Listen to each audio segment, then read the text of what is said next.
Le premier point, c'est l'enjeu.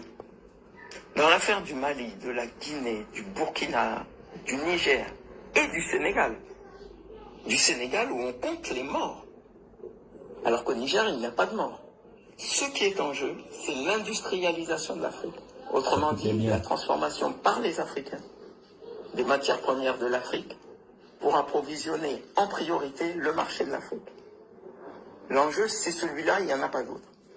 Le second point, c'est la cible. La cible, elle est double. Et la cible principale, c'est le Nigeria. C'est pas le Niger. Reprenons la chronologie. En 1975, l'ECOWAS, CEDEAO en français, la Communauté économique des États d'Afrique de l'Ouest, est créée. Où ça? Au Nigeria. En 1980, le plan continental d'industrialisation de l'Afrique est adopté. Où ça? À Lagos, au Nigeria. Il faut se rappeler qu'en 80, on est encore en pleine lutte de libération dans toute l'Afrique australe. Et qu'il va falloir attendre 1994 pour des élections libres en Afrique du Sud. Je passe, chute du mur de Berlin, etc. 2003. Les 15 États de l'ECOWAS commencent à travailler sur la mise en place d'une monnaie commune, l'ECO. ECOWAS, ECO quoi. On est en 2003. 2005. L'avion qui transporte les experts financiers ouest-africains et leur sécurité tombe. Aucun survivant. Il devait rejoindre Abuja, la capitale du Nigeria, pour les travaux donc sur la création d'une monnaie commune. L'avion a décollé de Lagos et à quelques dizaines de kilomètres de Lagos, c'est le crash, demeuré inexpliqué jusqu'à ce jour. Il y avait par exemple le général Cheikh Oumar Diarra du Mali parmi les victimes. Soit dit en passant, ça vous fait une belle jambe si vous avez la sécurité dans l'avion et que l'avion tombe. 2009, donc là on est en 2005, 2009, l'ensemble des États de l'Union africaine adoptent une vision minière africaine. En fait, il s'agit de relancer le plan de Lagos, qui a été combattu par tout l'Occident et par les institutions de Bretton Woods, FMI en tête. Il faut savoir que dès les indépendances, des usines avaient été créées en masse pour produire localement les produits de première nécessité. Il y en avait au Mali, il y en avait en Guinée, etc. Bon, avec la chute du mur de Berlin en 89, à l'échelon international, il n'y a plus de contrepoids et les acquis en matière d'industrialisation ont été massivement cassés. Les usines ont été détruites. Et tenez-vous bien, dès que les États africains adoptent la vision minière africaine, en 2009, dans les jours qui suivent, les Européens convoquent une réunion d'urgence pour contrer l'Afrique, réunion au cours de laquelle ils disent textuellement « les Africains nous ont déclaré la guerre ». C'est-à-dire que des Africains étudient un plan d'industrialisation du continent et les Européens traduisent ce plan par « les Africains nous ont déclaré la guerre ». C'est leur terme. Ça a même été écrit dans certains bulletins techniques. Ce qui est effarant hein, quand même, même pour des Africains aguerris, c'est effarant comme réaction.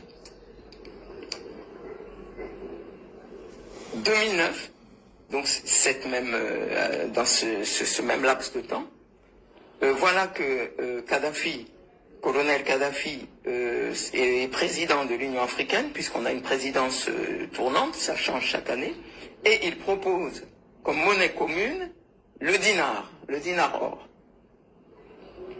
C'est-à-dire comme si lui, Kadhafi, qui est un panarabiste fervent et qui s'est vu en continuateur de Nasser, pouvait doubler l'impérialisme occidental sur le terrain africain, et notamment français. Évidemment, il est liquidé. 10 ans plus tard, l'ECOWAS relance son projet d'ECO. Et maintenant, c'est Alassane Ouattara, donc en visage noir de défense de l'UEMOA, donc l'organisation qui gère le franc CFA fabriqué en France. C'est donc Alassane Ouattara qui, avec Emmanuel Macron, organise le sabotage de la création de la monnaie ouest-africaine.